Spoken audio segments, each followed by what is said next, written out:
So question says that if three coins are tossed randomly, then the probability of getting, तो whenever you are tossing three coins, है ना, second illustration की हम लोग बात कर रहे हैं, तो in a toss of three coin,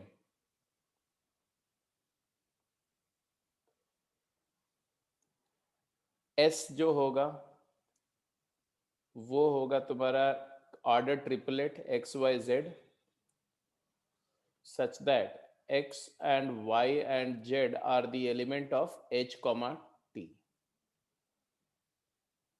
तो ऑब्वियस सी बात है कि number of element in S will be two into two, number of values of x into number of y and number of z, तो ये आ जाएगा 2 क्यू, दैट इज 8. फिर आती है बात ई इवेंट स्पेस. अब आ जाओ ए पार्ट. ए पार्ट में बोला गया है ऑल थ्री टेल्स, तो ई का नंबर तीनों टेल है तो 1, तो probability of E is equal to 1/8. B part at least one head, at least one head E है एटलीस्ट वन हेड, तो इसका कॉम्प्लीमेंट्री क्या होगा? एटलीस्ट वन हेड का मतलब क्या होता है? इसका मतलब होता है one head and two tail, one H and two T, या two H and one T, और थ्री एच. ये तीन पॉसिबिलिटीज होंगी इसमें, राइट?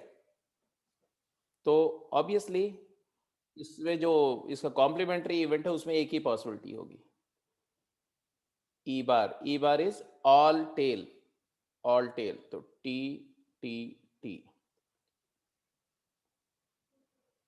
तो ऑब्वियसली प्रोबेबिलिटी ई बार निकालना इजियर है, इट इज 1/8, तो probability of E will be 1 minus 1/8, that is 7/8. यहां से भी जाते हो ना तो एग्जॉस्टिवली करो तो वन हेड और टू टेल के कॉम्बिनेशन में एच टी टी एच की पोजीशन चेंज करते जाओ. फिर टू हेड वन टेल के जहां टेल है वहां हेड कर दो, है ना, और हेड को टेल कर दो, T double H and H T H and H H T. दो हेड एक टेल और तीनों हेड का एक केस. तो अगर आप इस तरह से जाते हो डायरेक्टली कैलकुलेट करते हो ई की प्रॉबिलिटी, तो भी प्रॉबिलिटी 7/8 आएगी. तो कॉम्प्लीमेंट्री इवेंट हम वहां इस्तेमाल करते हैं जहां पर हमारे कॉम्प्लीमेंट्री टेकअप करने से काउंटिंग या जो केस एनालिसिस कम हो जाए. तो that is the purpose of complementary rule. तो ये आपका ए पार्ट हो गया, बी पार्ट हो गया, C and D. All one head and two tail, तो वो तो देख ही रहे हो, एक हेड और दो टेल के ये तीन केसेस हैं, तो इसकी प्रोबेबिलिटी 3/8 हो जाएगी, है ना. तो पहले वाले की प्रोबेबिलिटी कितनी आई? 1/8. दूसरे वाले का कितना है? 7/8. तीसरे वाले का 3/8. फोर्थ का एग्जैक्टली टू टेल्स, तो एग्जैक्टली टू टेल्स के केसेस कहां पर है? One head and two tail, तो ये दोनों तो सेम ही हो गया ना, ये भी 3/8 हो गया, सिर्फ दो टेल.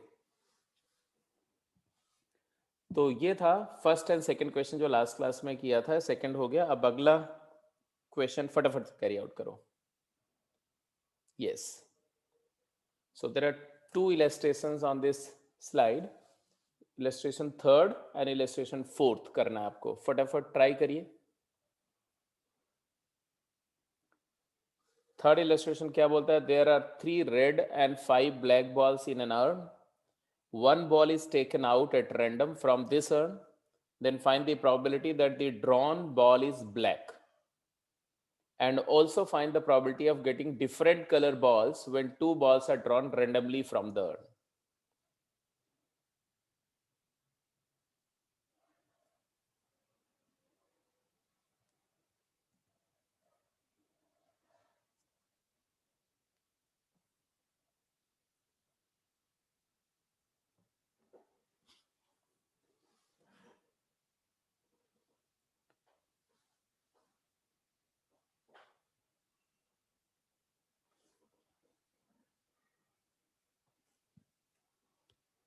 क्वेश्चन तो सबको समझ में आ गया?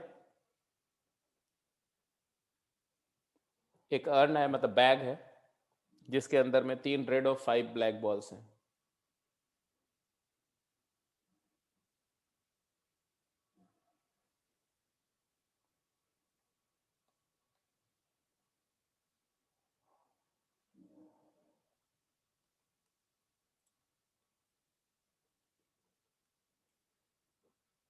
One ball is taken out.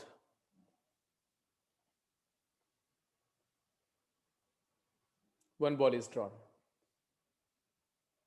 Randomly मतलब विदाउट लुकिंग इनटू इट, है ना? तो देख के अगर निकाल रहे हैं तो वो नॉन रैंडम हो जाएगा. विदाउट ऑब्जर्विंग सीधे सीधे आपने हाथ अंदर डाला, एक बॉल रैंडमली कोई चूज करके निकाल ली. Then find the chances that the drawn ball is black. तो probability of black ball drawn is equal to total कितने केसेस हैं. तो 8 में से एक बॉल सेलेक्ट करने का 8C1 वेज है, और ब्लैक फेवरेबल है 5C1. या सीधे बोलो कि 5 फेवरेबल हैं, इनमें से कोई एक आएगी 5C1/8C1. अब यहां पर एक इंटरेस्टिंग सी बात है. एक क्वेश्चन अराइज होता है कि ये पांचों बॉल जो है वो आइडेंटिकल है या डिफरेंट है. Are you getting my point? Because अगर 5 डिफरेंट बॉल है तो एक सेलेक्ट करने का 5 वेज होगा, लेकिन अगर ये पांचों बॉल आइडेंटिकल है तो एक सेलेक्ट करने का तो एक ही वे होगा. समझ रहे हो मैं क्या बोल रहा हूं? यस. तो आंसर हमारा 5/8 आता है. बट मेरा क्वेश्चन इसके बाद है कि क्या ये बॉल्स आइडेंटिकल है या डिफरेंट है.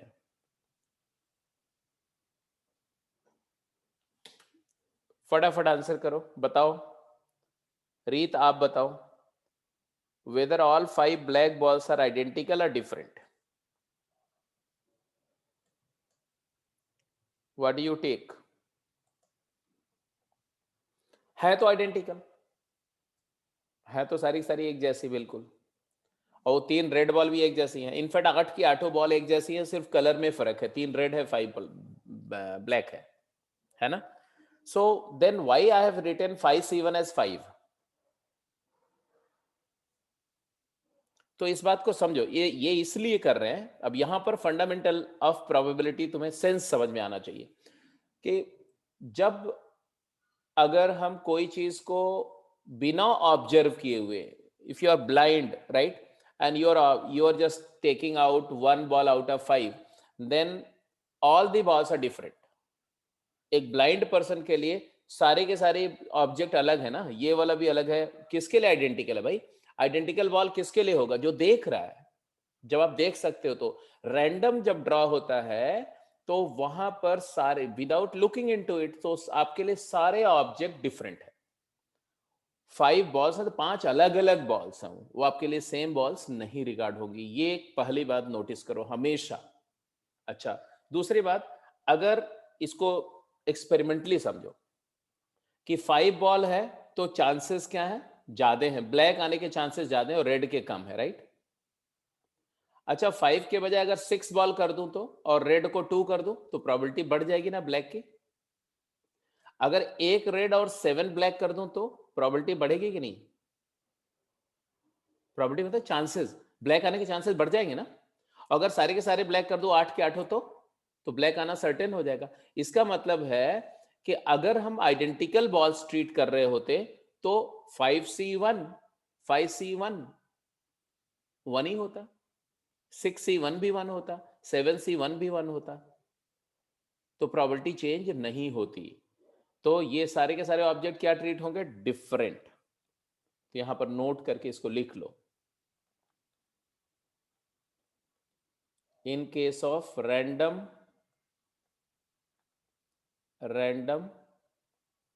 drawal, all objects treated as distinct. ठीक है जी। एनीवे पहला पार्ट हो गया। आगे बोला क्या, find the property that the drawn ball is black and also find the property of getting different colour ball when two balls are drawn randomly from the urn. तो पहला पार्ट हो गया। दूसरा part, two balls are drawn. अब अगर आप दो balls निकाल रहे हो इसमें से, B1 एंड B2, तो डिफरेंट कलर चाहिए, क्या करेंगे? अब दो बॉल एक साथ निकाली जा रही है या वन आफ्टर अनदर? तो यहां पर एक और बात नोट करके लिखो, if two objects drawn at a time randomly or drawn one after another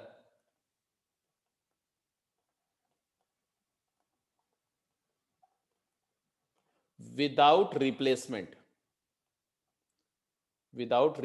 ये दोनों बातें सेम है। Both are same, both are considered same. फिर से फिलोसॉफिकली सोचो, एक साथ दो ऑब्जेक्ट निकालने का कोई सेंस ही नहीं, हो ही नहीं सकता, क्योंकि जब आप हाथ डालोगे एक बॉल सेलेक्ट करोगे दूसरी सेलेक्ट करोगे, दो एक साथ सेलेक्ट करने में भी आप ये मान के चलो कि एक पहले एक फिर दूसरी, ऐसा। और जिसको आपने सेलेक्ट कर लिया उसको आप दोबारा चॉइस में नहीं रखते हो, है ना। अगर आपने मान लो रेड बॉल एक सेलेक्ट कर ली, तो अगली चॉइस में वो सेलेक्टेड रेड बॉल तो नहीं है ना, बचे हुए में से आप कोई एक चूज करते हो। इसका मतलब है कि ये सिर्फ कहने की बात है कि two balls are drawn one after another without replacement, मतलब एक निकाला उसको वापस नहीं डाला फिर दूसरी निकाली, चाहे ये बोलो चाहे एक साथ में दो निकाल लो, एक ही बात है। ये दोनों बातें वन एंड द सेम है। This is one thing you should be conceptually aware. तो ये अगेन कमिट टू मेमोरी है, ठीक है। और ये जो नोट लिखा था ये भी कमिट टू मेमोरी है, इंपॉर्टेंट बातें। अब चलो ठीक है, अब हम चाहे जैसे सोचेंगे हमारा आंसर सही आएगा। जैसे कि अगर मैं दो बॉल एक साथ ड्रॉ कर रहा हूं एट ए टाइम, तो 8C2 is the number of sample space, 8 में से 2, और फेवरेबल 3C1 यहां से एक एंड इंटू 5C1, तो ये प्रॉबिलिटी आनी चाहिए of the event. It comes out to be 3 5s are 15 into 8C2, मतलब 8 into 7/2, तो ये टोटल आएगा तुम्हारा 15/28। इसी को अगर one after another without replacement करो तब कैसे होता है? तो पहली बॉल मान लो रेड है और दूसरी बॉल ब्लैक है, तो पहली रेड आने की प्रोबेबिलिटी क्या है? 3/8। और पहली रेड आ गई तो दूसरी ब्लैक आने की प्रोबेबिलिटी क्या है? 5/7।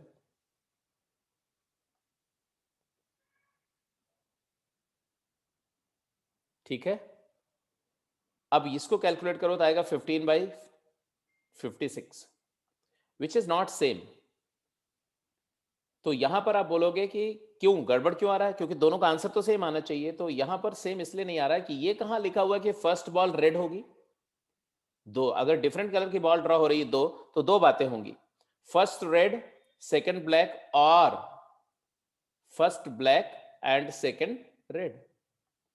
तो ये दो पॉसिबिलिटी होगी।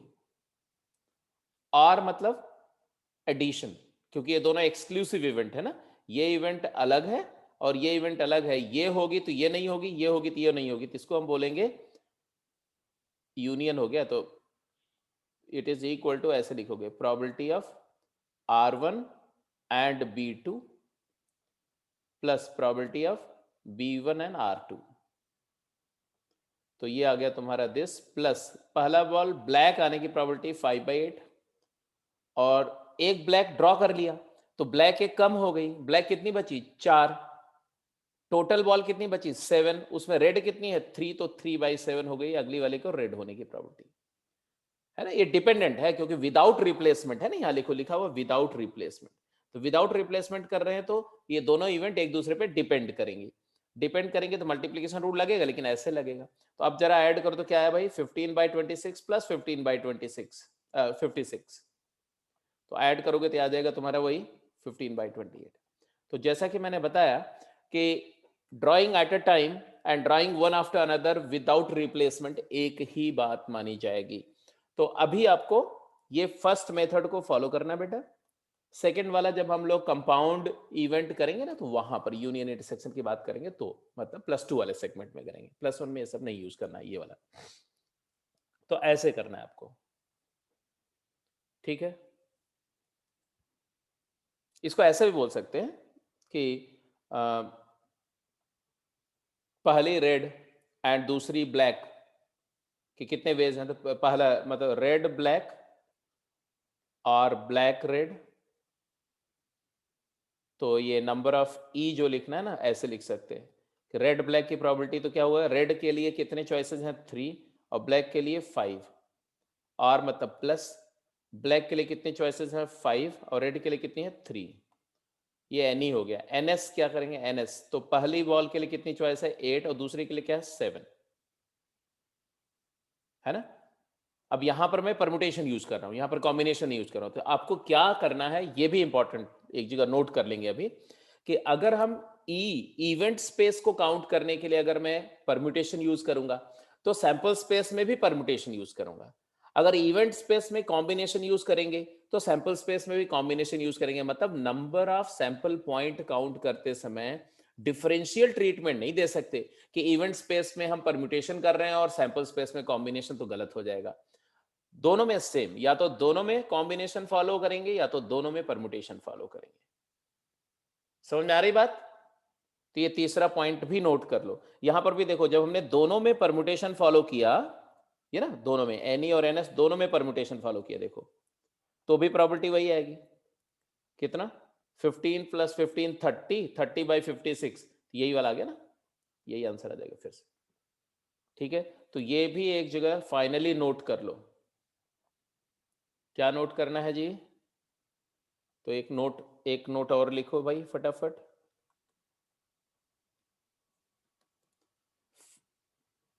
फॉर काउंटिंग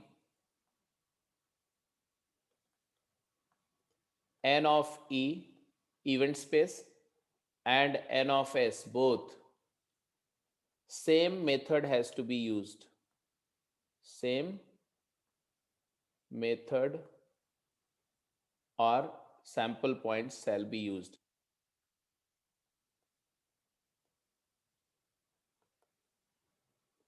क्योंकि उसी सैंपल पॉइंट से आप चूज करोगे ना, ठीक है। मतलब that is either use combination in both,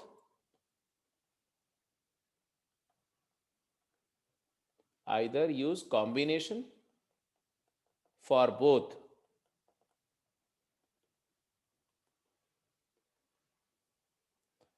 or use permutation for both counting।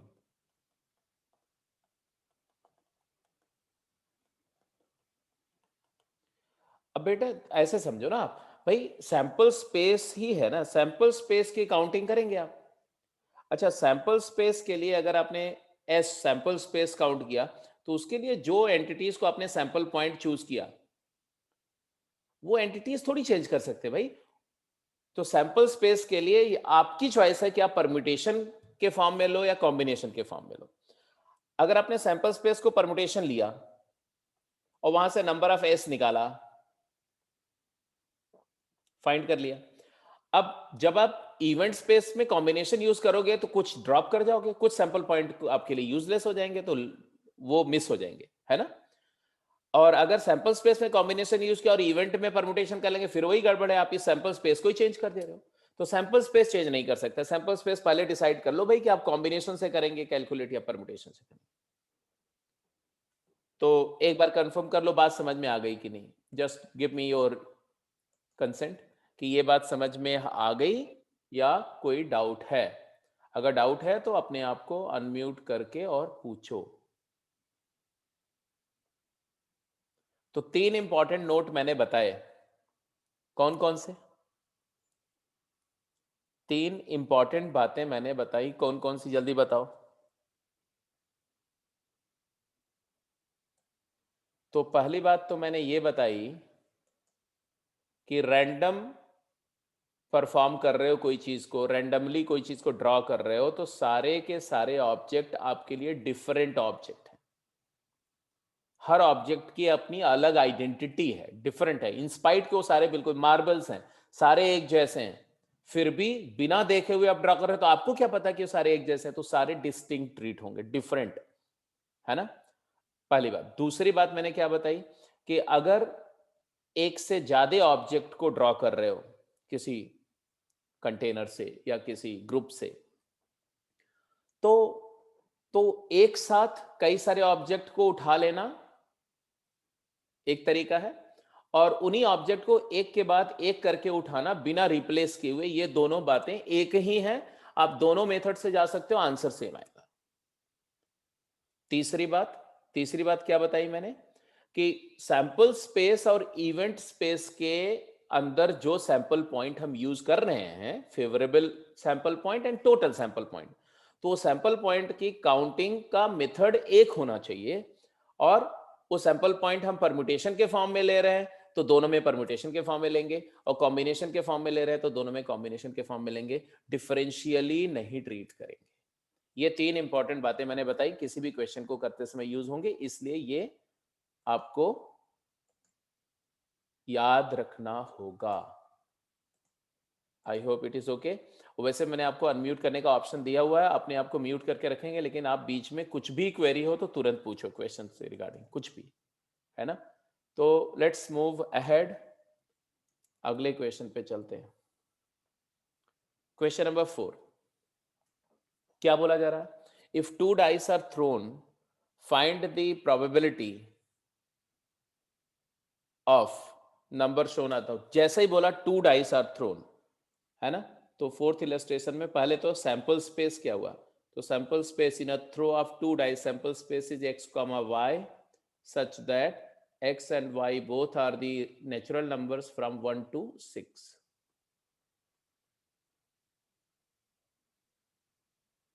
तो probability number of element in S is clearly equal to 36, 6 square, 3 dice होगी तो 6 क्यूब हो जाएगा। ओके, अब आ गया A part, event space E क्या है? नंबर शोन आर इक्वल, तो प्रोबेबिलिटी ऑफ ई क्या हो जाएगा? It is equal to 6/36, that is 1/6. Why? Because the event E is collection of x y such that x equal to y and they belong to वही same, इसको S1 मान लेते हैं ना, S1। Good, well done. A part हो गया। ऐसे ही जरा B part, C part, D part, E part की बात करनी है हमें ग्रेजुअली। ए हो गया जी, बी पे आ जाओ। बी, बी क्या है जल्दी बोलो? Sum of number appeared up is 10, sum of number is 10, मतलब इवेंट ई हमारी है क्या? x, y such that x plus y is 10 and x y वही है, S1 को बिलोंग करता हुआ। तो x1 तो हो नहीं सकता, 2 हो नहीं सकता, 3 हो नहीं सकता, क्योंकि y 7 है। तो 4 से 4 6 6 4, 4 6 6 4 एंड 5 5, तो 3 केसेस हैं जो फेवरेबल हैं। तो probability of E is equal to 3/36, that is 1/12। तो A part is done, B part is done. A का आया 1/6, बी का आया 1/12। सी, चलो अब समझ में आ ही गया।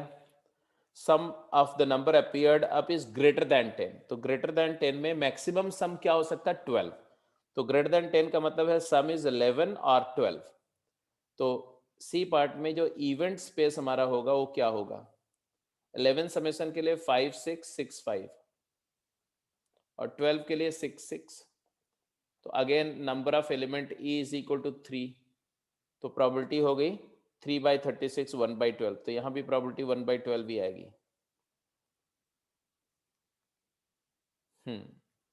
डी एंड ई पार्ट देख लो, what is D part and what is E part।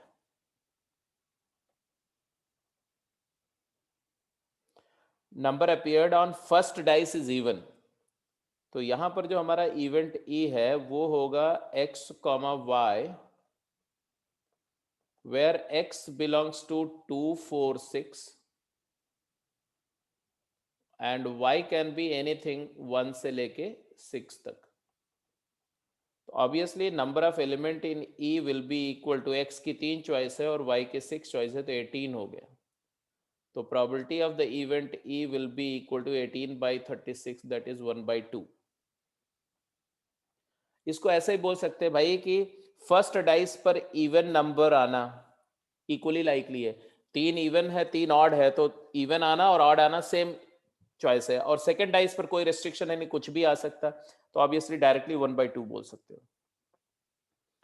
E part, number appeared on the first dice is multiple of 2 and the second is multiple of 3। दो के मल्टीपल में 2 4 6, तीन के multiple में 3 6, तो number of element in event, number of element event space में कितने element है, तो 3 into 2 6 है, तो probability of the event will be equal to how much, 6/36, that is 1/6।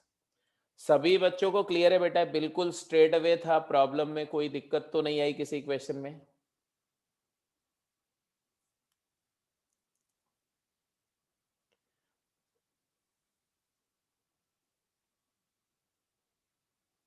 Okay Dishant, Dishant तुमने एक क्वेश्चन का आंसर 12/36 क्या लिखा था बेटा, 32/36, ये कैसे लिखा था?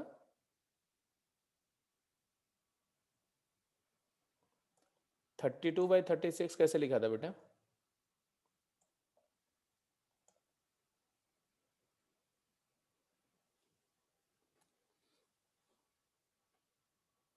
चलो कोई ना, ओके ठीक है, चलो ठीक है, क्वेश्चन पे चलते हैं आगे। ठीक है जी, तो सेकंड क्वेश्चन तो आप कर चुके हैं पीछे, तो second question at least one head के बजाय इसको मैं थोड़ा चेंज कर देता हूं, एटलीस्ट वन की जगह पर देखो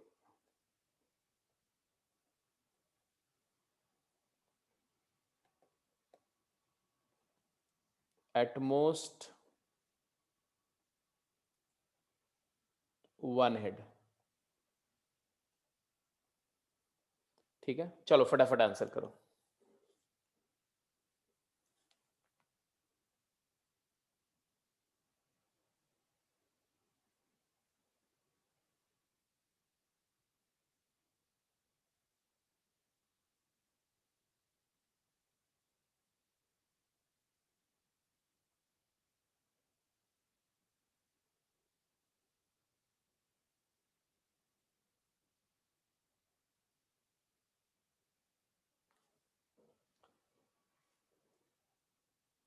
जो फर्स्ट क्वेश्चन है इसमें नंबर ऑफ एस तो अनडाउटेडली 36 है, और हर एक पार्ट की बात कर रहे हैं। ए पार्ट में इवेंट स्पेस हमारा क्या होगा, समेशन ऑफ फेस इज 7, तो 7 के लिए आपके पास क्या क्या इवेंट स्पेस आ रहा है, 1 6 6 1 2 5 5 2 and 3 4 4 3, that's it।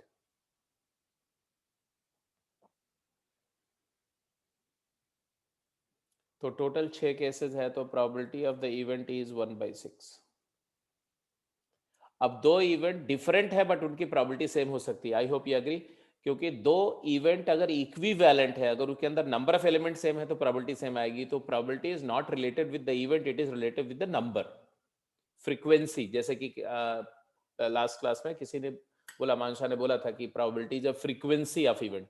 तो सेंस वही है, फ्रीक्वेंसी मतलब जिसकी प्रोबेबिलिटी ज्यादा होगी वो बार बार अकर करेगी, उसकी फ्रीक्वेंसी ज्यादा होगी अकरेंस की।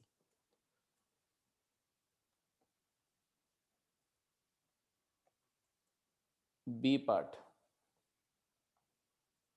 बी पार्ट पर आ जाओ भाई। सम ऑफ फेसेस इज प्राइम। अब सबसे पहली बात देखना, इसके लिए देखो दो चीज देखोगे, सम होता क्या है। तो sum can be 2, it can be 3 and it can be 12। 2 से लेके 12 तक सम हो सकता है। मिनिमम समेशन 2 होगा 2 डाइस के रोल में, और मैक्सिमम समेशन 12 होगा। अब 2 से लेके 12 में क्या क्या प्राइम आ सकते हैं, है ना। तो समेशन को अगर मैं x प्लस वाई बोलना, x कॉमा वाई है तो x प्लस वाई, क्योंकि हम सैंपल स्पेस को हम क्या मान के चल रहे हैं, collection of x comma y such that x and y belongs to 1 to 6। ये सैंपल स्पेस है। तो x plus y is equal to 2, है ना, या it is equal to 3, prime की बात कर रहे हैं, या तो 5 या तो 7 या तो 11, बस और कुछ तो हो नहीं सकता। तो समेशन प्राइम होने के ये पॉसिबिलिटीज हैं, x प्लस वाई की ये वैल्यूज हो सकती है। अब हर एक वैल्यू के लिए नंबर ऑफ केसेस आपको देखने पड़ेंगे। 2 के लिए तो 1,1 एक ही केस है, 3 के लिए 1 2 2 1 दो केसेस हैं, 5 के लिए 1 4 4 1 2 3 3 2,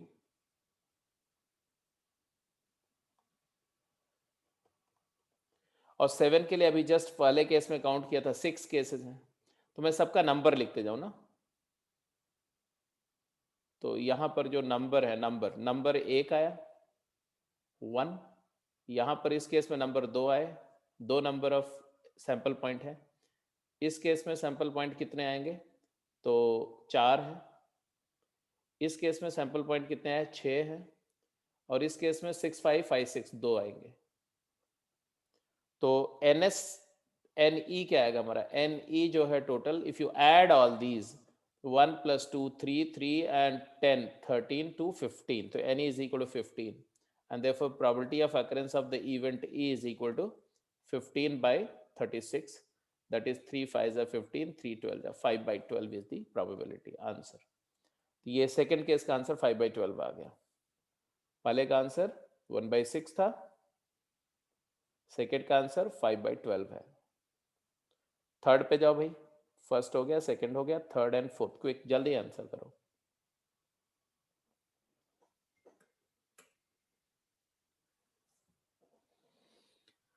well done, well done. Second question कर लो बेटा, आज था, सेकंड क्वेश्चन कर लो तब तक।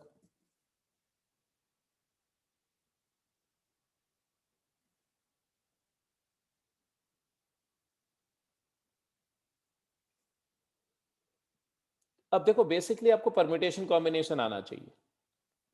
अब प्रॉपर्टी आप आराम से कर जाएंगे, सारे सवाल हो जाएंगे अगर आपको पीएनसी में थोड़ा कंफर्ट है तो, ठीक है। अगर पीएनसी में प्रॉब्लम है, काउंटिंग में प्रॉब्लम है, तब प्रॉपर्टी में वही गलती होगी। कॉन्सेप्ट, प्रॉपर्टी के कॉन्सेप्ट पे कुछ नहीं है, एक लाइन का कॉन्सेप्ट है, बस एक बार टर्म्स समझ में आने चाहिए, टर्मिनोलॉजी समझ में आनी चाहिए। बोल रहे हैं the summation of faces is composite number. तो देखो समेशन प्राइम ये है, तो सी केस तो क्लियर हो गया ना, ये दोनों इवेंट क्या हैं, कॉम्प्लीमेंट्री हैं ये दोनों। फेसेस का सम प्राइम है, प्राइम नहीं होगा तो कंपोजिट होगा, क्योंकि नाइदर प्राइम नार कंपोजिट में तो 1 ही होता है, और 1 तो इसमें आ नहीं सकता समेशन में। तो ऑब्वियस सी बात है कि इसका आंसर में हम लिखेंगे probability of E is equal to 1 minus probability of E bar, that is 1 minus probability that summation is prime, so it is equal to 1 minus 5 by 12, तो आ गया 7 by 12, इसका आंसर आ गया 7 by 12। सी भी क्लियर हो गया। D the product of face is perfect square. दो dice role कर रहे हैं, और उनके फेसेस की जो नंबर्स है उनका प्रोडक्ट परफेक्ट स्क्वायर है, तो प्रोबेबिलिटी क्या होगी? तो दिशांत ने बोला, दिशांत बेटा किसका आंसर कर रहे हो तुम? सेकंड क्वेश्चन का? तो सेकंड क्वेश्चन का तो आंसर अलग अलग आ रहा है, किसी ने बोला 7/8, कोई बोल रहा है 1/2। ओके ओके, चलो चलो चलो ठीक है। पहले डी पार्ट का आंसर करो। डी पार्ट, डी पार्ट का आंसर कुछ लोग, प्रोडक्ट ऑफ फेस, तो प्रोडक्ट क्या हो सकता है? X into y. X y की वैल्यू मिनिमम 1 हो सकती है, 2 हो सकती है, और मैक्सिमम 36 हो सकती है।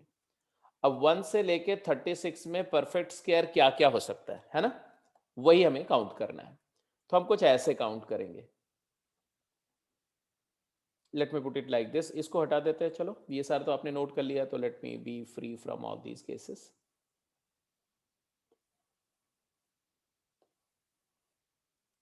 है ना?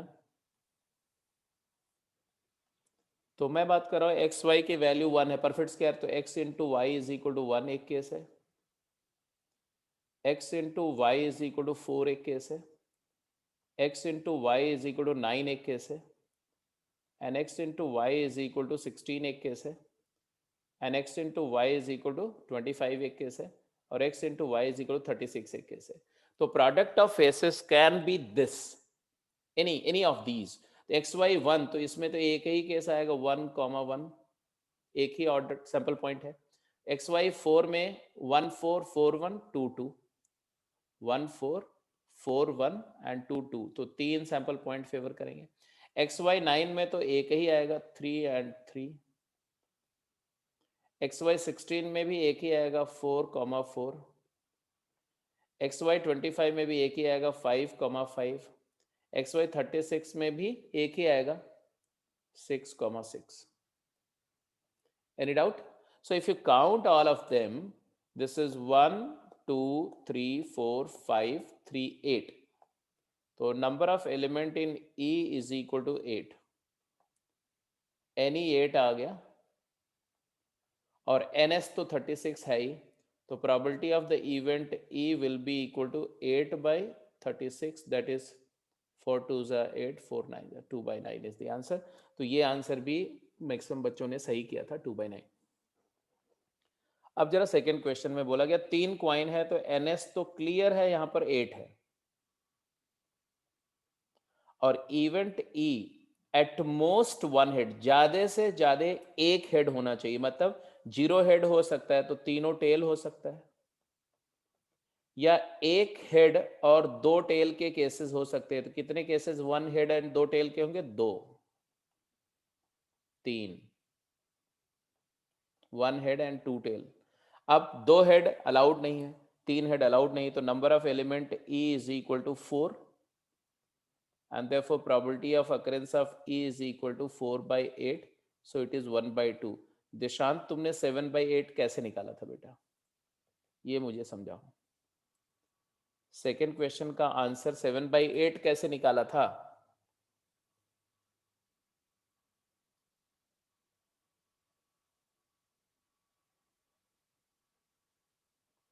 अभी तो बहुत सिंपल क्वेश्चन दे रहे हैं बेटा, इसमें ऐसी गलतियां करोगे तो फिर तो प्रॉब्लम होगी ना।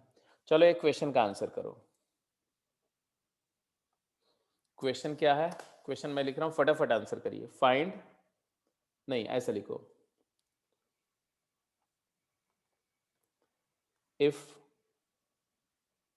10 persons of which 5 are ladies and 5 gents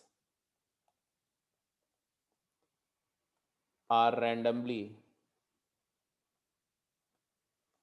seated in a row, then find the probability that A part, B part, C part, D part, E part. every question in this context you have done in permutation combination can arise at a problem as a problem of probability है. जैसे all probability that all ladies remain together.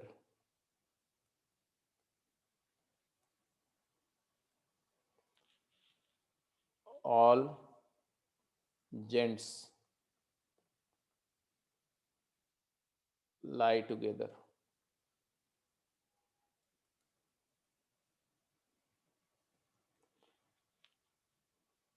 Ladies are together and gents are also together.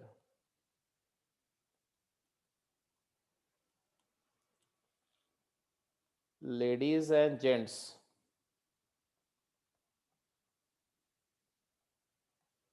are alternate.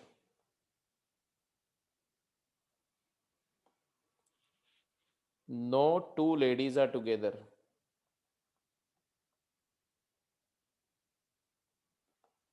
Sit adjacently.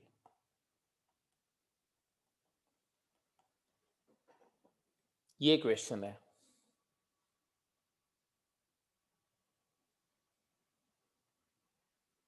Answer करिए.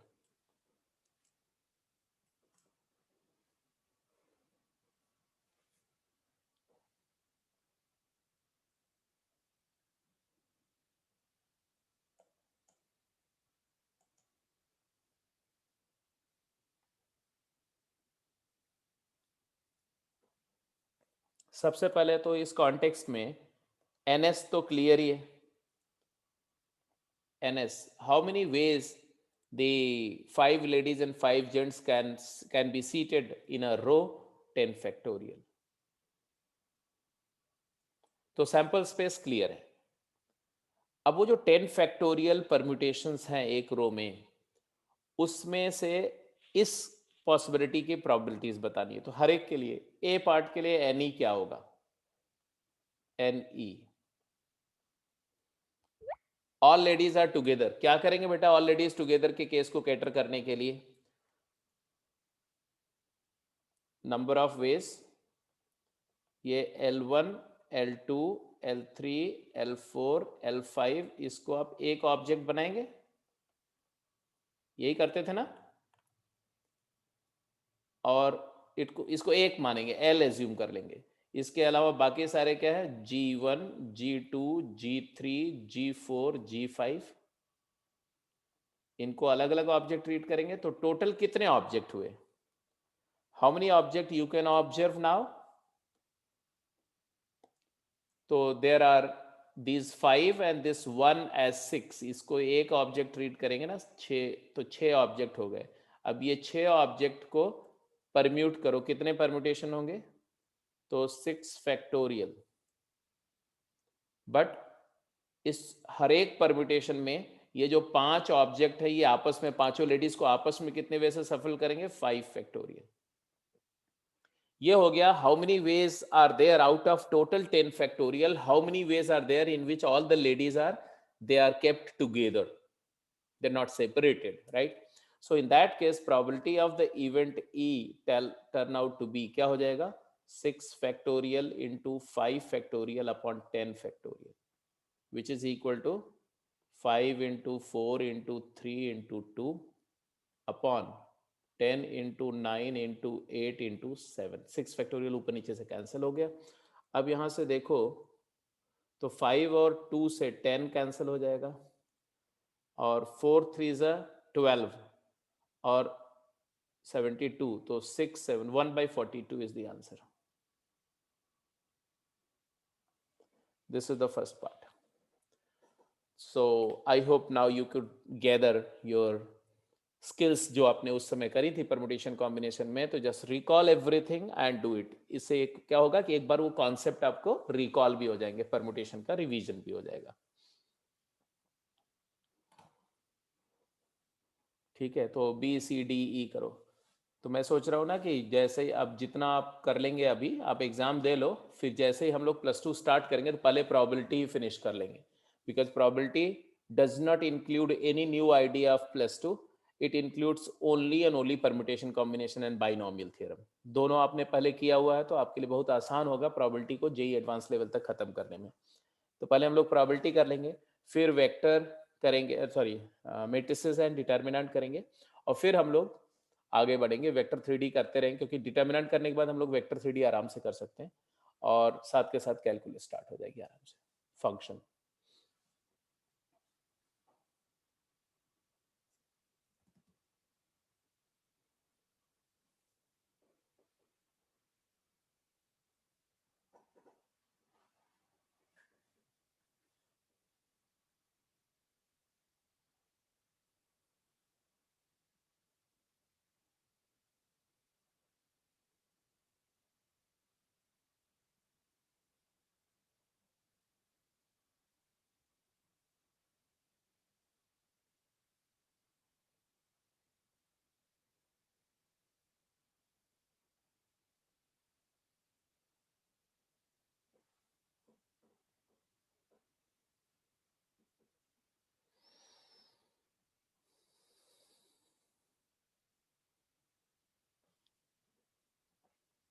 Reply दे दो बेटा, फटाफट reply करो. क्या बात है, अचानक तुम लोग की रिप्लाईज बंद हो गई? रीत, दिशांत, आस्था, बोलो जल्दी.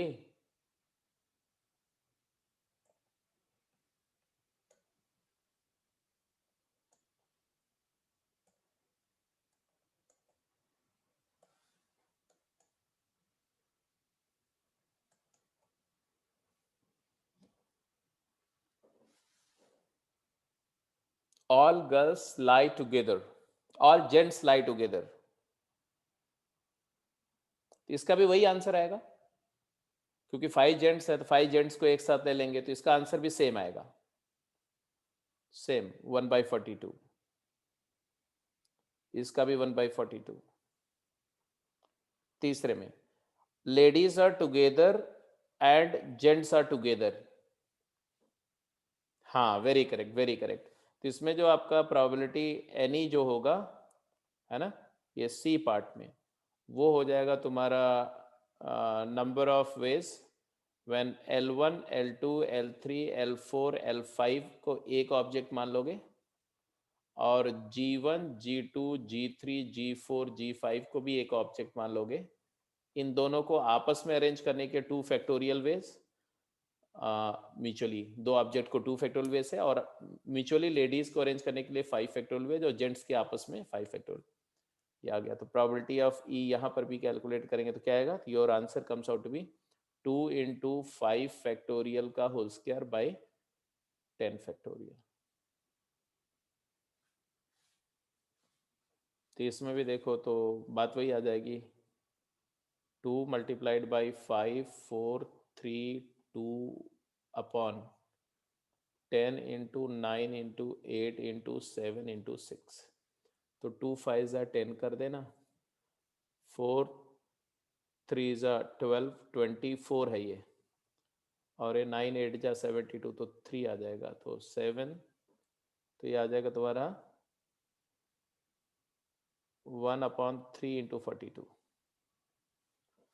तो ये भी हो गया जी, ये भी हो गया, ये भी हो गया, ये भी हो गया. What about D and E? Ladies and gents are alternate. तो अपने रैंडमली अगर 10 लोगों को बिठाया, 5 लेडीज एंड 5 जेंट्स, तो इस बात के क्या चांसेस हैं कि वो ऑल्टरनेट बैठे हुए हैं, एक लेडी फिर जेंट, फिर लेडी एंड जेंट, ऐसा. What will be the answer, just let me know.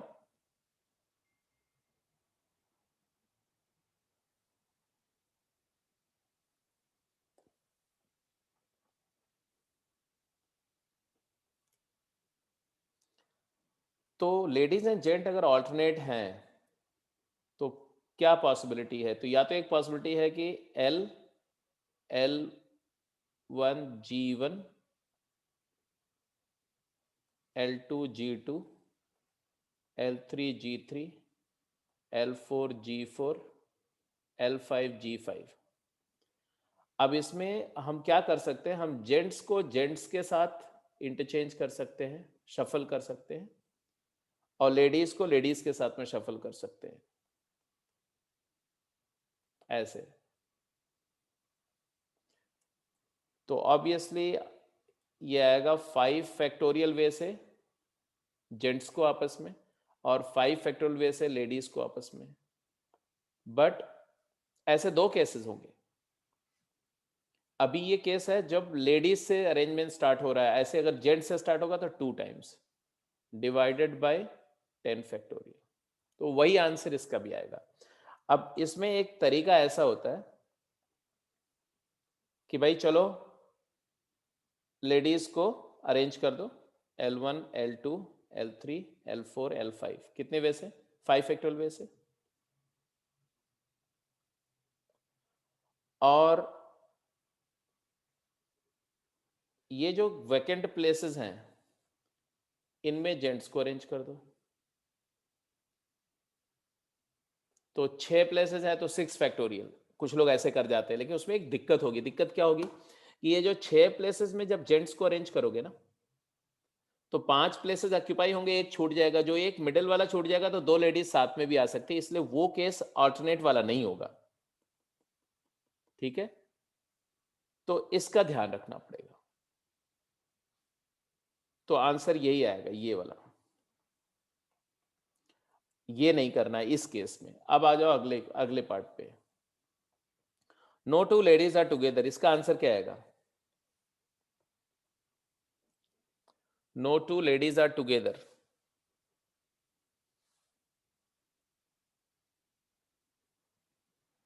कोई भी 2 लेडीज साथ नहीं होनी चाहिए। तो अब हम पहले जेंट्स को अरेंज करेंगे, G1, G2, G3, G4, G5, और फिर ये वैकेंट प्लेसेस होंगे ऐसे। 6 वैकेंट प्लेसेस में आप लेडीज को अरेंज करो।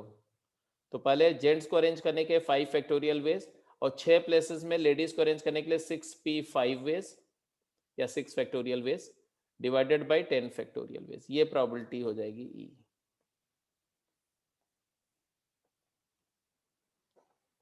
ठीक है, ठीक है, रिकॉल हो गया? समझ में आ गई बात सारी कि नहीं?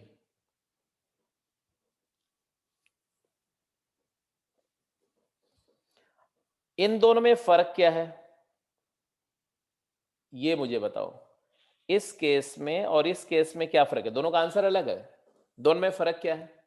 फिजिकली क्या फर्क है दोनों में? तो फर्क ये है कि when you say that ladies and gents are alternate, तो कोई भी 2 लेडीज भी एक साथ नहीं है, कोई 2 जेंट्स भी एक साथ नहीं है यहां पर।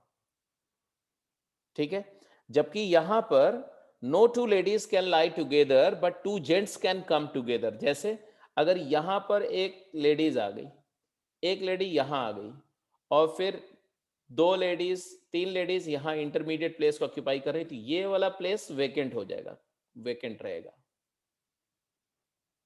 और ये वेकेंट है तो इसका मतलब ये दोनों जेंट्स एक साथ आ जाएंगे। तो यहां पर 2 जेंट्स टुगेदर आ सकते हैं इस केस में। और ऐसा लिखा भी नहीं हुआ है यहाँ पर कि no two ladies are together. इसमें ये नहीं लिखा हुआ है कि neither 2 gents are sitting alternately. अगर लिखा जाए neither 2 ladies nor 2 gents can be together,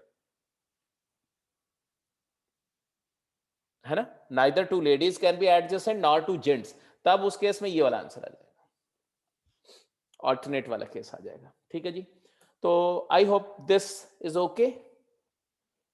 late me move to another question. मैंने बोला बेटा देखो ऐसा है ना कि कुछ भी मुझे प्रोबेबिलिटी में जितना आंसर बता दिया। अब जो कुछ भी प्रॉब्लम है ना, आपको प्रॉब्लम आएगी पीएनसी की। अगर पीएनसी में प्रैक्टिस अच्छी नहीं होगी तो गलतियां वहां की होंगी। प्रोबेबिलिटी पे कोई गलती नहीं होगी। आपको कॉन्सेप्ट कोई नया और नहीं सीखना आपको प्रोबेबिलिटी में, एटलीस्ट 11th की प्रोबेबिलिटी में। चलो एक क्वेश्चन करो। अब इस क्वेश्चन के रिगार्डिंग मैं आपको 2 चीज बता दूं। A matrix of order 2 by 2 is a square arrangement of number a1, a2, a3, a4। तो अगर 4 एलिमेंट्स का, 4 नंबर्स का 2 रोज और 2 कॉलम में जो अरेंजमेंट है, इसी परम्यूटेशन या अरेंजमेंट को स्क्वायर अरेंजमेंट बोलते हैं या रेक्टेंगुलर अरेंजमेंट बोलते हैं, उसको मैट्रिक्स बोलते हैं। ठीक है, तो ये 2 by 2 का मैट्रिक्स का मतलब है 2 रोज हैं और 2 कॉलम्स हैं। R1 first row, R2 second row and C1 first column and C2 second column. एक तो मैट्रिक्स का ये मतलब हो गया स्क्वायर मैट्रिक्स, और दूसरा डिटर्मिनेंट ऑफ ए, इसको बोलते हैं determinant of square matrix A. Determinant of square matrix A का मतलब क्या है? इट इज इक्वल टू, इसको ऐसे डिनोट करते हैं, ये ब्रैकेट से डिनोट होता है, स्क्वायर ब्रैकेट नोटेशन होता है, यहाँ पर सिंपली मॉड जैसा होता है, A1 A2 A3 A4, इसी मैट्रिक्स का डिटर्मिनेंट है। It is a number, it is a number obtained by this into this minus this into this।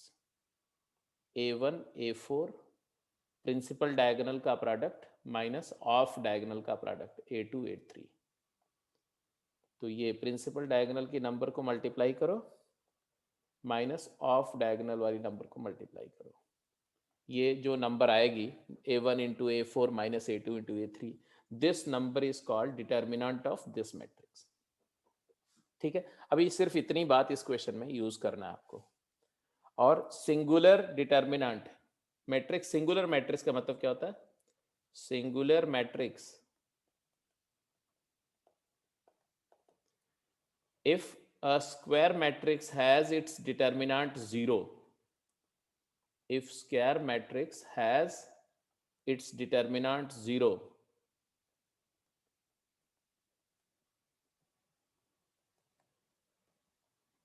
then it is called as singular matrix।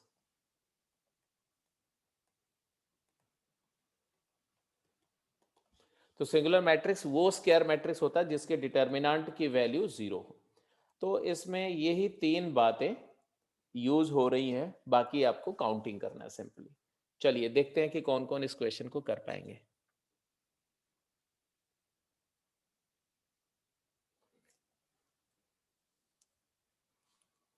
और उसमें भी ये दो पार्ट मत करना आप, ठीक है, सिर्फ क्वेश्चन आंसर करेंगे, इसके जो दोनों पार्ट दिए हुए ना ये आंसर करने का जरूरत नहीं है।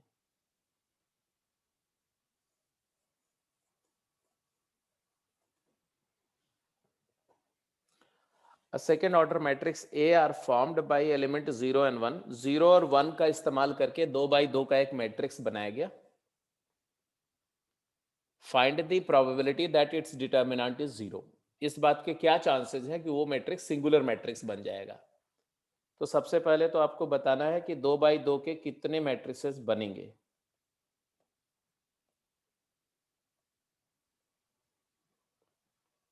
A1 A2 A3 A4, ये एक मैट्रिक्स है ना? और यहां पर आप बोल रहे हैं कि AI बिलोंग्स टू 0 और 1, तो नंबर ऑफ S क्या होगा? Number of total matrices form, कितने मैट्रिसेस बनेंगे?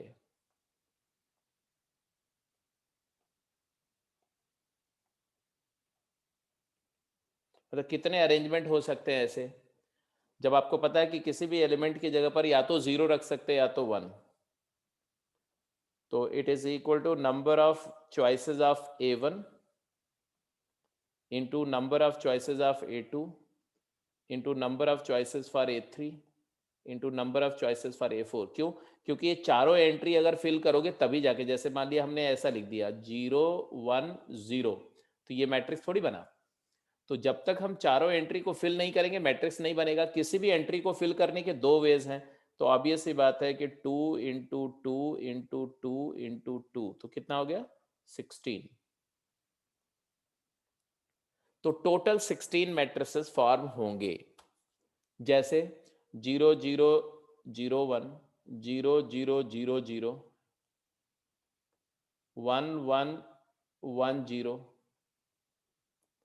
1 0 0 0, ऐसे ऐसे टोटल काउंट करेंगे तो 16 आएंगे। इतनी बात मैंने आपको समझा दी। अब देखो इसका इसका डिटर्मिनेंट क्या हुआ? अगर ये A1 है मान लो, ऐसे ये A2 मैट्रिक्स है, ऐसे A3 मैट्रिक्स है, ऐसे A4 मैट्रिक्स है, ऐसे टोटल कितने होंगे? ऐसे टोटल A16 मान लो ये है ना? तो इसका डिटर्मिनेंट क्या है? डिटर्मिनेंट A1 क्या है? A1 का डिटर्मिनेंट क्या होगा? तो 0 माइनस 0 0 आ गया, ये सिंगुलर हो गया, ये चाहिए। ये A2 का डिटर्मिनेंट भी 0 है, ये भी सिंगुलर, ये चाहिए। टोटल हमें सिंगुलर मैट्रिसेस चाहिए। A3 का डिटर्मिनेंट 0 माइनस 1, तो ये यहाँ पर डिटर्मिनेंट A3 जो है -1 हो गया, तो नहीं चाहिए, ये नहीं चाहिए, ये चाहिए, तो ये चाहिए। तो आपको बताना है कि जब ये टोटल 16 मैट्रिसेस बनेंगे तो इस बात के क्या चांसेस है कि ये 16 में से कोई एक मैट्रिक्स आपने पिक किया तो रैंडमली, तो क्या प्रोबेबिलिटी होगी कि वो सिंगुलर मैट्रिक्स हो, यही पूछ रहे हैं। Second order matrices are formed using the element 0 and 1. Find the probability that its determinant is 0. Find the probability that it is a singular matrix. जल्दी आंसर करो।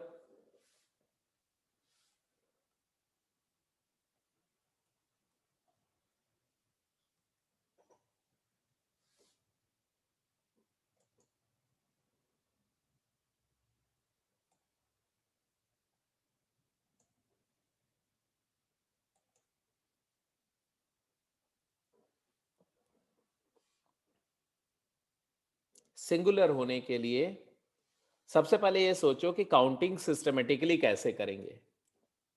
सिस्टमेटिक काउंटिंग करते समय हमें किन बातों का ध्यान रखना पड़ेगा? एक तो तरीका है कि सारे के सारा 16 मैट्रिसेस बना के देख ले, तो हर कोई कर सकता है, उसमें तो कोई इशू है ही नहीं, but that will take much of your effort in time.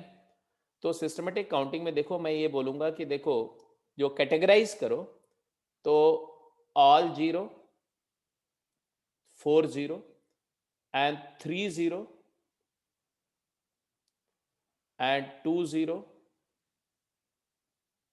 And 1 0 and no 0, मतलब ऑल 1। यही 5 कैटेगरीज में मैट्रिसेस का फॉर्मेशन होगा। अगर सारे 0 हैं तो सिंगुलर है, एक ही बनेगा। 0 0 0 0, ये तो सिंगुलर ही होगा, काउंट लिखते जाओ 1। 3 जीरोज, 3 0 और एक 1 से कितने बनेंगे? 3 0 और एक 1 से 1 की पोजीशन चेंज करते जाओ, तो 1 की पोजीशन यहां रख दो, या 1 की पोजीशन यहां रख दो, या 1 की पोजीशन यहां रख दो। चाहे जैसे ये सब सिंगुलर बनेंगे, तो ये टोटल कितने होंगे? 4 होंगे, चारों सिंगुलर है। ऐसे काउंटिंग करनी है। चलो अब मैं इतना बता दिया, तो अब आगे फटाफट आप जरा कर दो काउंटिंग। ऑल 0 वाले एक बनेंगे, सिंगुलर होंगे। जब 3 0 होगा तो भी सिंगुलर ही बनेगा। 2 0 के केस में क्या होगा? तो 2 0 के केस में सिंगुलर तभी बनेगा जब 0 किसी रो में आए, जैसे 0 0 1 1, तो सिंगुलर आएगा, दिस माइनस दिस। ऐसे 0 अगर इस रो में 0 आ गया तो भी सिंगुलर बनेगा, अगर इस कॉलम में 0 आ गया तो भी सिंगुलर बनेगा, अगर इस कॉलम में 0 आ गया तो भी सिंगुलर बनेगा। बट अगर 0 डायगोनल पे आ गया तब नॉन सिंगुलर बनेगा। चाहे इस डायगोनल पे 0 आ जाए, चाहे इस डायगोनल पे। तो भाई दो एलिमेंट रखने हैं, तो या तो दोनों रो में आएंगे, दोनों कॉलम में आएंगे, या तो डायगोनल पे आएंगे, है ना। तो डायगोनल वाले केसेस में 0 गया तब नहीं, अदरवाइज सिंगुलर बनेंगे। तो यहां भी 4 सिंगुलर बन गए। तो हमारा क्या क्या हो गया भाई, बताओ? कौन कौन से केसेस हमने काउंट कर लिए? ऑल 0 वाले काउंट कर लिए, 3 0 वाले काउंट कर लिए, 2 0 वाले सिंगुलर काउंट कर लिए। अब 1 0 वाला सिंगुलर काउंट करो, तो 1 0 वाला तो कोई सिंगुलर होगा ही नहीं, क्योंकि एक 0 और 3 1 रखेंगे तो 0 माइनस, तो ये हमेशा नॉन सिंगुलर होगा, हमेशा नॉन सिंगुलर। हाँ ठीक है बेटा, ठीक है, समझ गया। और फिर नो 0, नो 0 करेंगे तो चारों 1 हो जाएंगे, और ये हमेशा सिंगुलर होगा, इट इज सिंगुलर। तो number of element in event space will be 1 + 1 2 and 8 10. तो probability of the event E will be 10/16, that is 5/8.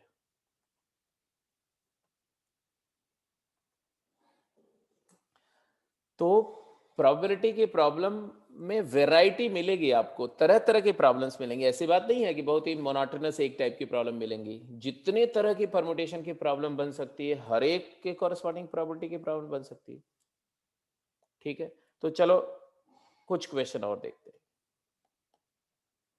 चलिए जल्दी आंसर करिए।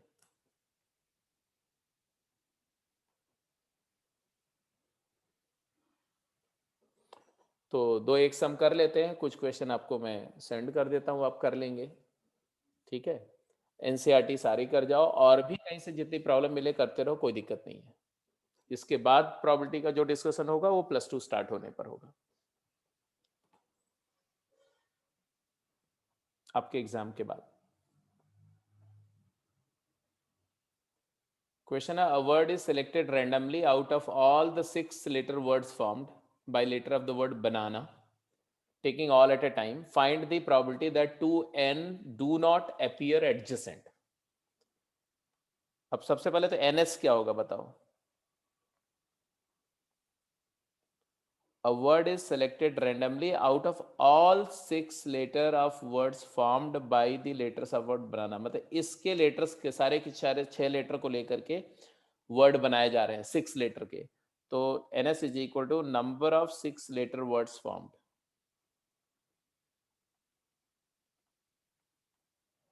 कितने 6 लेटर के वर्ड बन रहे हैं, तो आप देख रहे हो क्या है, 6 फैक्टोरियल डिवाइडेड बाई, इसमें 3 आइडेंटिकल हैं, 3 फैक्टोरियल, 2 आइडेंटिकल हैं, 2 फैक्टोरियल। ये तो ns हो गया। हाँ जी हाँ जी हाँ जी, ठीक है। तो ये हो गया तुम्हारा 6 फैक्टोरियल का मतलब, देखो इसको अगर करो तो 6 into 5 factorial divided by 6 into 2, it is 60। अब NE पे आ जाओ। Find the probability that the 2n do not appear adjacent. दोनों n एक साथ नहीं होने चाहिए। तो ऐसा नहीं होना चाहिए, उसके लिए हम ऐसा है करके कॉम्प्लीमेंट्री से भी जा सकते हैं। तो हम number of E bar calculate कर लेते हैं। चलो, नंबर ऑफ ई बार क्या है, that is number of arrangements when दोनों एन एक साथ है। दोनों एन को एक ऑब्जेक्ट मान लो, और फिर B and A and A and A, ऐसे कर सकते हैं। कॉम्प्लीमेंट्री इवेंट काउंट कर रहे हैं, both the ends are adjacent together. तो अब ये सी बात है कि 3 2 5 ऑब्जेक्ट हुए, तो इनको परम्यूट करने के वेज होंगे 5 फैक्टोरियल अपॉन, ये 3 एक जैसे हैं तो by 3 factorial, it is equal to 120 by 6, that is equal to 20। And therefore the probability of E bar आ गया हमारा क्या, probability of E bar is equal to 20 by 60, that is equal to 1/3। And therefore probability of E complementary method से 1 minus probability of E bar, so it is equal to 1 minus 1/3 and hence it is 2/3, है ना। तो ये हो गया, हमने complementary method से किया तो ये आ गया।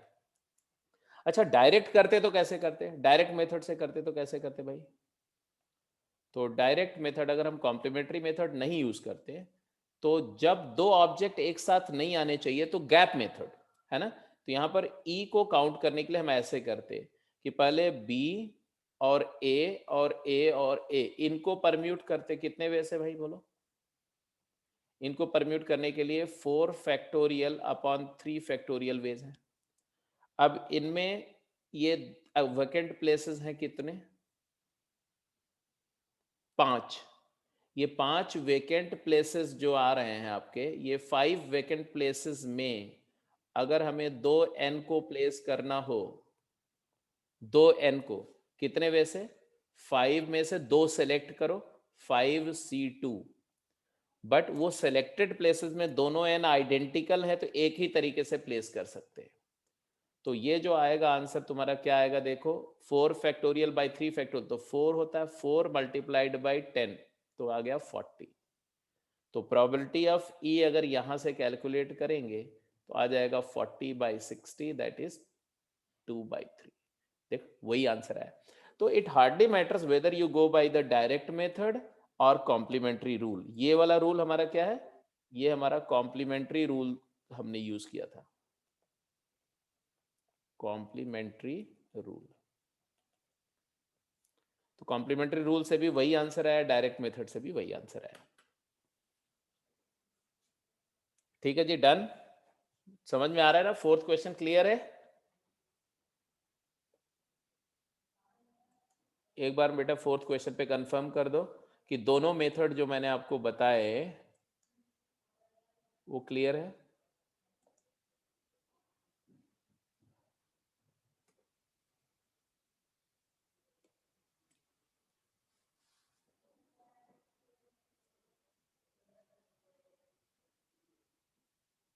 गुड।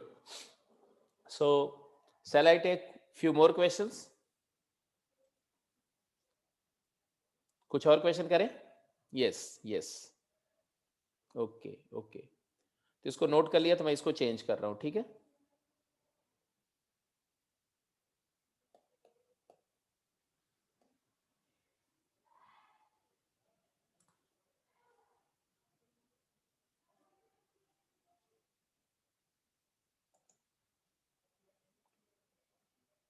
फिफ्थ क्वेश्चन में दो पार्ट है। ए पार्ट है, a 4 digit number is formed of the digit 1 to 6 without repetition, find the probability that the number formed is divisible by 5। दूसरा पार्ट है, given a pair of event A and B such that B is a subset of A, which means occurrence of event b implies the occurrence of a, does it follow from b bar that a bar has occurred? b अगर a का subset है तो इसका मतलब होता है कि b होगी तो a होगा। अगर b की का अकरेंस हुआ तो डेफिनेटली a का होगा। तो क्या इससे हम ये बात बोल सकते हैं कि अगर b नहीं होगा तो a नहीं होगा?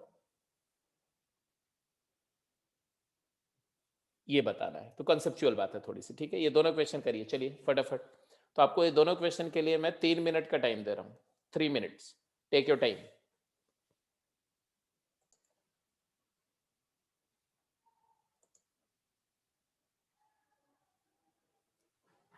हाँ बेटा, हो गया।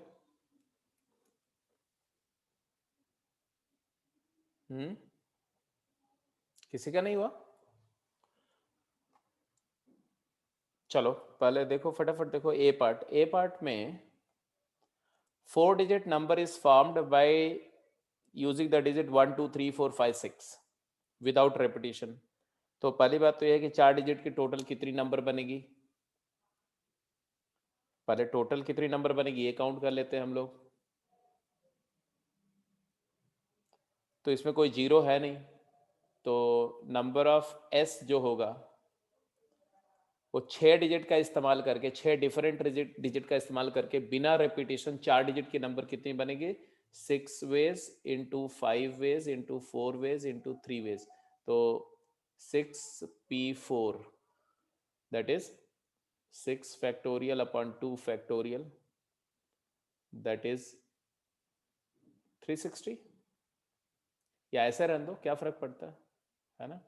6 into 5 into 4 into 3, चाहे जैसे लिखो। Now find the probability that the number is divisible by 5. So this number formed will be divisible by 5. When does the number formed will be divisible by 5? If the unit place is either 0 or 5. But 0 तो possibility है नहीं, तो unit place के लिए एक ही choice है, क्या? That is 5. Unit place पर एक वे है और रिमेनिंग प्लेस के लिए कितने वेज हैं भाई? 5 यहां डाल दिया तो 5 into 4 into 3 वेज हैं। तो नंबर ऑफ ई जो हो जाएगा वो क्या हो जाएगा? 5 into 4 into 3, दैट इज 60। ये कितना हुआ था अगर आप कैलकुलेट करो तो 360 है। तो probability of the event E कितनी आ गई भाई? It is 60/360, 1/6। So simple. So it's not a big deal. NS निकालना है, एनी निकालना है, काउंटिंग आनी चाहिए, दैट्स इट, और कुछ नहीं है। अगले क्वेश्चन पे चलो। मतलब आपको जितने ज्यादा क्वेश्चन करेंगे ना उतना मजा आएगा, क्योंकि आप पीएनसी किए हुए हैं, अच्छे से परमुटेशन कॉम्बिनेशन किया हुआ है। तो प्रोबेबिलिटी में अगर आप चाहोगे तो +2 वाला पार्ट बड़े आसानी से खत्म हो जाएगा, है ना। तो उसके लिए मैं चाहता हूं कि +1 से रिलेटेड जितने सवाल है कर जाओ, तो इतनी आपकी प्रैक्टिस रहेगी। जैसे एग्जाम खत्म होगा हम लोग +2 प्रोबेबिलिटी फटाफट जो है 4-5 लेक्चर 6 लेक्चर में खत्म हो जाएगा कंप्लीट +2। और समझ लो कि प्रोबेबिलिटी से एक क्वेश्चन कंपलसरी आता है, कंपलसरी। जेई मेन में एक क्वेश्चन, जे एडवांस में 2 क्वेश्चन, पेपर 1 में एक, पेपर 2 में एक, डेफिनेटली आएगा। तो बहुत इंपॉर्टेंट टॉपिक है। कई कई बार 3 क्वेश्चन भी आते हैं, कई बार पूरा पैसेज आता प्रोबेबिलिटी पे। तो ये बहुत हाई स्कोरिंग है। एक सिंगल टॉपिक से सबसे ज्यादा स्कोर अगर मिल सकता है तो प्रोबेबिलिटी ही एकमात्र टॉपिक है। प्रोबेबिलिटी, देखो मैं सिंगल टॉपिक से स्कोर के टॉपिक्स बता रहा हूं आपको, ठीक है। प्रोबेबिलिटी मैक्सिमम स्कोर दे सकता है। वेक्टर एंड 3D ये कंबाइंड एक टॉपिक है, वहां से कम 3 क्वेश्चन आएंगे, 2 से 3 क्वेश्चन। तो 2 क्वेश्चन मिनिमम मान के चलो, तो 2 question minimum probability, 2 question minimum vector 3D, और 2 क्वेश्चन मिनिमम मैट्रिसेस डिटर्मिनेंट। तो ये 6 क्वेश्चन तुम्हें सिर्फ 3 टॉपिक पढ़ के आएगा। 6 क्वेश्चन का मतलब है 24 नंबर, मतलब है कि लगभग कट ऑफ क्लियर हो जाता है ये 3 टॉपिक पढ़ करके। और आएगा ही आएगा कंपलसरी, मैं बता रहा हूं ये।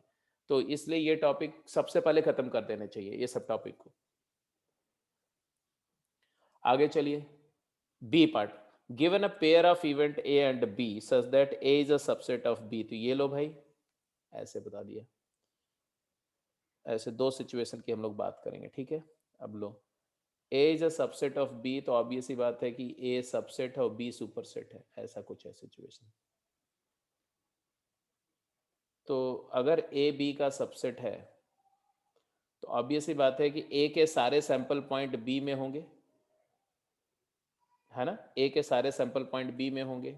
तो अगर A occurred, if A occurred, then कौन से सैंपल पॉइंट हुए, जो भी सैंपल पॉइंट हुए वो बी में तो है ही। ए सब, सॉरी उल्टा दिया हुआ है, B is a subset of A दिया हुआ है, आई एम वेरी सॉरी। ये बी है और मान लो ये ए है, ऐसा लिख दो बेटा। तो B occurred then A must occur, B occurred then A must occur, ये दिया हुआ है, पढ़ो। Which means occurrence of event B implies the occurrence of A. B occurrence of B implies occurrence of A, है ना। बोल रहे then does it follow that B bar occurred then A bar occurred. तो अगर B implies A हो रहा है तो क्या हम बोल सकते हैं कि B bar implies A bar? No. Why no? Because look at it, subset can imply superset, occurrence of subset will imply superset, occurrence of superset. So look at it, if this is B and this is A, what is B bar? B bar अगर मुझे mark करना हो तो B के बाहर, ये outside of B की बात कर लो, ये B बार है।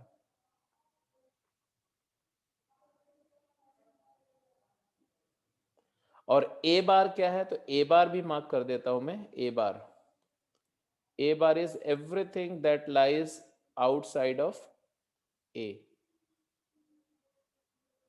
This is A bar.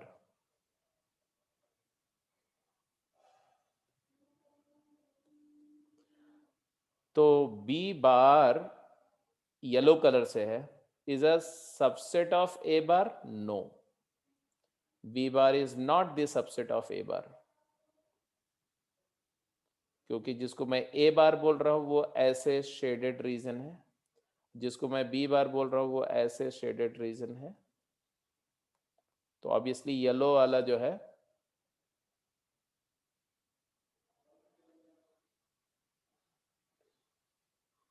does it follow from B bar that A bar has occurred?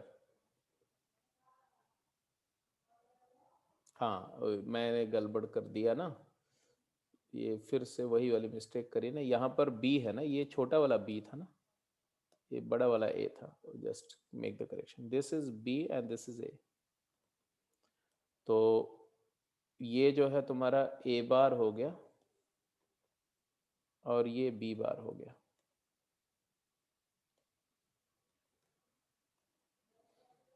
ठीक है, तो A bar is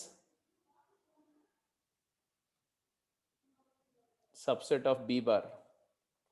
B bar is not the subset of A bar. B bar is superset of A bar.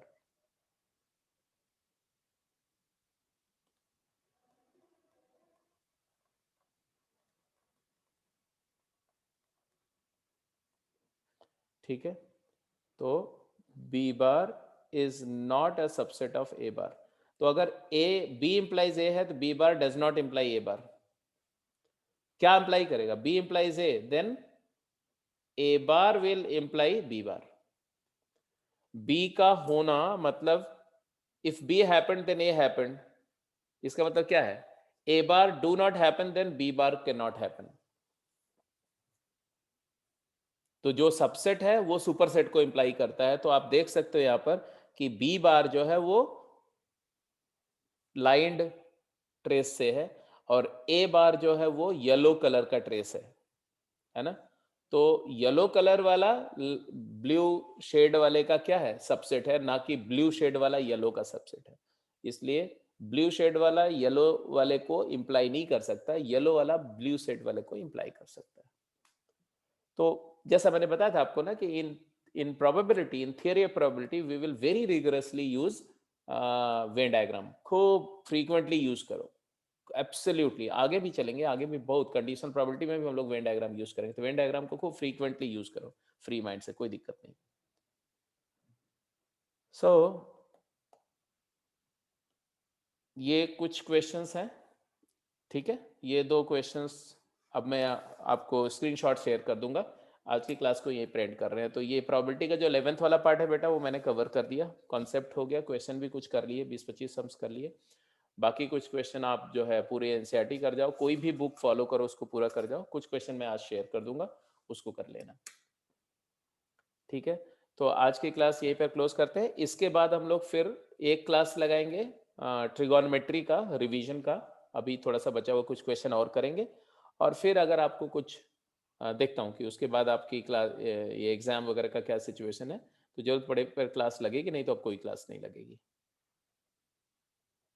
ठीक है। If you have some requirement then you must text me, तो उसको मैं देख लूंगा, ठीक है। हाँ, जैसे कि आपका जो ट्रिगोनमेट्री पे कुछ क्वेश्चंस मैं दे रहा हूँ और अच्छे प्रैक्टिस करने के लिए, तो उसकी डिस्कशन क्लास हम लोग रख सकते हैं, वो चलती रह सकती है if you wish, if you are comfortable, ठीक है। So let's put the class attend here. Okay बेटा, गुड इवनिंग, टेक केयर। तो मैंने वो 15 क्वेश्चन के आसपास डाल दिया आज फिर से ट्रिगोनमेट्री के। और एक और बात मुझे करनी है, ट्रिगोनमेट्री के जितने क्वेश्चन मैं डाल रहा हूँ आप उसके सॉल्यूशंस मेरे को सबमिट नहीं कर रहे हो, ये गलत बात है। मैंने बोला था कि ये क्वेश्चन मैं तभी आपको दे रहा हूँ कि आप उसको सॉल्व करके सबमिट करो, सो दैट मुझे पता चले कि आप कर पा रहे हो कि नहीं कर पा रहे हो। ठीक है, आप डाउट बोल देते हो कि ये 4 क्वेश्चन नहीं, बट रिमेनिंग क्वेश्चन आप कैसे कर रहे हो वो मेरे लिए जानना बहुत जरूरी है। आप सोल्यूशन करके सबमिट करेंगे तो मैं उसको चेक करूंगा और उसके उसमें कहीं पर अगर इंप्रूवमेंट की जरूरत होगी तो मैं आपको बताऊंगा। उससे मुझे और पता चलेगा, अगर मान लो कोई क्वेश्चन आपने गलत तरीके से किया है तो उसको मैं सही सोल्यूशन आपको सेंड करूंगा, ठीक है। तो प्लीज सबमिट द सोल्यूशन। नहीं हो रहा है कोई इश्यू नहीं है, आप मुझे बताएंगे, मैं सारे क्वेश्चन सॉल्व करके दिखाऊंगा आपको, but please submit the solution,